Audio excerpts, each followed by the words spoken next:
what I'd like to talk about is just the theory and the concept of why your body would want to be fat or want to be thin. Because that's really the foundation of my approach, is that your body has a specific weight it wants to be. Some people call it a set point or an ideal weight. It might be 100 kilos, it might be 50 kilos, whatever it is. Your body has a specific weight that it wants to be. And if you try to lose weight and force yourself to be below that set point, that ideal weight, a lot of chemistry takes place in your body to force you back to that weight. What happens is you become hungrier because the signals that tell your body to stop eating or that you've had enough to eat, your body starts ignoring those signals. Also, your tongue becomes desensitized to sweet foods and fattening foods. So it takes sweeter and more fattening foods to satisfy you. So you crave sweeter foods. So you're hungrier. You don't get filled up as quickly. You crave more fattening foods and sweeter foods. Your metabolism slows down. And your body goes into a type of fat storage mode where it becomes very efficient at storing fat and resists burning fat.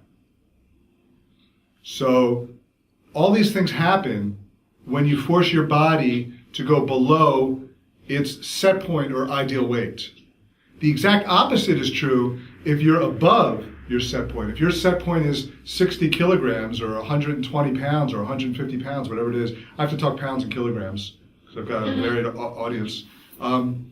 If you're above that set point, call it 80 kilograms or 180 pounds. If you're above that, let's say you're 90 kilograms or 200 pounds, the exact opposite happens. You're not as hungry. You don't crave fattening foods. You get filled up very quickly. Your metabolism speeds up, and your body becomes very efficient at burning fat. So the real key is understanding this set point. And the way to lose weight in a sustainable way is shifting that set point.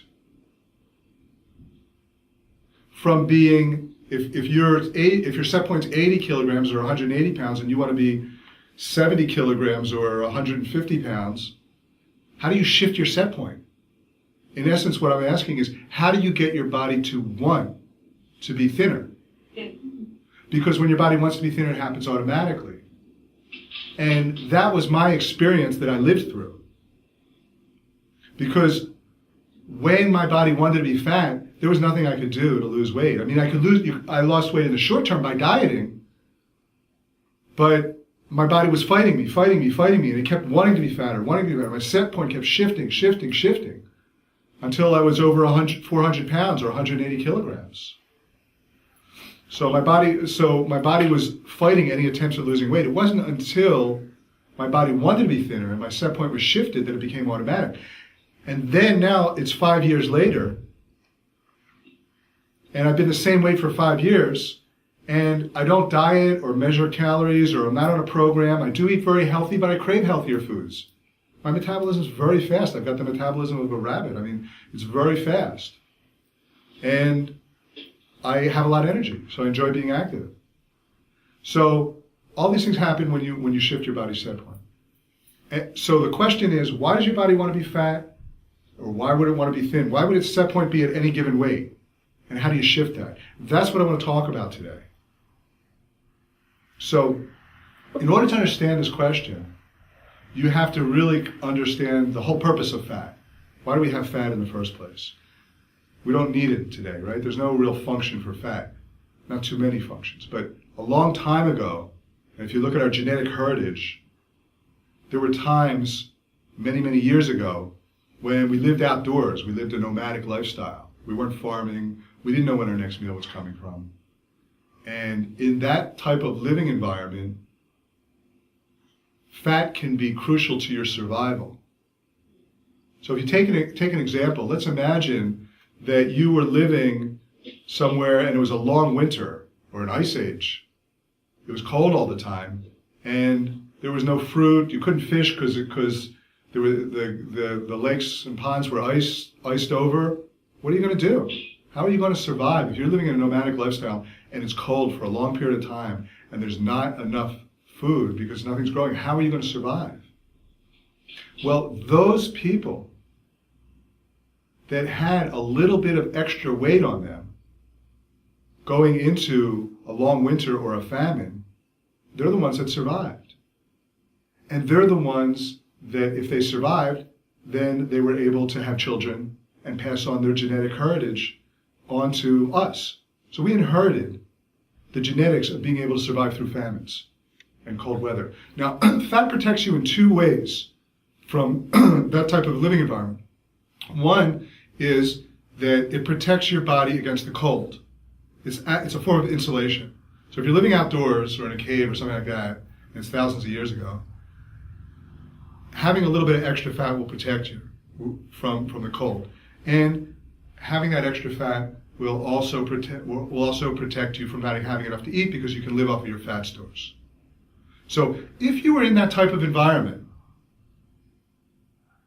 of cold or famine, your body is under a particular type of stress. Different than other stresses, it's a unique stress. It's a particular type of stress that causes a particular type of chemistry in your body. Now that chemistry, when you're having that particular stress, activates what I call the fat programs. It does two things. It tells your body, we have to start being very, very we have to start conserving as much energy as possible and start replenishing fat stores. So the first thing that happens is these fat programs get activated and you start looking for, you're hungry all the time, as I said, your metabolism slows down, you don't want to be active. You have to conserve. This is survival. To your body, it's fighting for your life. And you have to understand that. So when these fat programs are on, it's not funny to your body, it's fighting for its life. And so you're going to conserve. You're going to be hungry. Your metabolism is going to slow down. And all these things that I described are going to happen. And what is also going to happen is your set point is going to shift. Because your body reacts to stress and adapts to stress. So that the next time something happens, it's not going to be as threatening to you. So if you're in a famine, or a cold weather, or your fat programs get activated, not only do you go into this conservation mode, but your set point says, you know what? Rather than be 80 kilograms, we need to be 90 kilograms from now on. That's our set point now. We've just shifted our set point. So that the next time a famine comes around, we're going to be better able to survive. And that's how your body survives. And that's how our bodies survived through these periods. That's how and why your body shifts its set point toward being heavier. That's why your body would want to be fat. Now today, we don't have famines anymore. We don't have cold weather we have cold weather, but we have clothes and we have controlled living environments. It's not a real stress. And we don't have famines. But we still have stress. And we all know that. And we have stress that comes through, that can be mental, physical, emotional, energetic, all types of different stresses that we have in our lives. And every type of stress that you have is causing chemistry in your body. Now, sometimes, for some people, that chemistry is so similar to a famine that it activates the fat programs. Because we have these programs. It's like if you have a computer and you press the right buttons, you're going to activate a program. That's the way we are. So you're having a stress, you're driving to work and you're going to be late and your boss is going to be mad and you're worried about all these things. How am I going to make my mortgage payment? I'm going to get fired, blah, blah, blah, blah. And that's causing chemistry in your body. And sometimes for some people that chemistry is activating your fat programs just because the chemistry is the same. And if that's happening, that's causing your body to want to be fat. That's causing your body to go into a conservation mode, slow your metabolism, crave more fattening foods, eat more, not have the signals that say you're full. All these things I talked about, they all happen. And it gets your body to want to be fatter. So you're driving to work and you don't even know it, but you're making your body want to be fatter. And this is our programming that we drive around with all the time, or that we always carry with us, and that we don't understand. So this is happening to us. Not to everybody, but to some people. This is what's happening. Now, stress is not only always a bad thing, and stress does not always make your body want to be fat.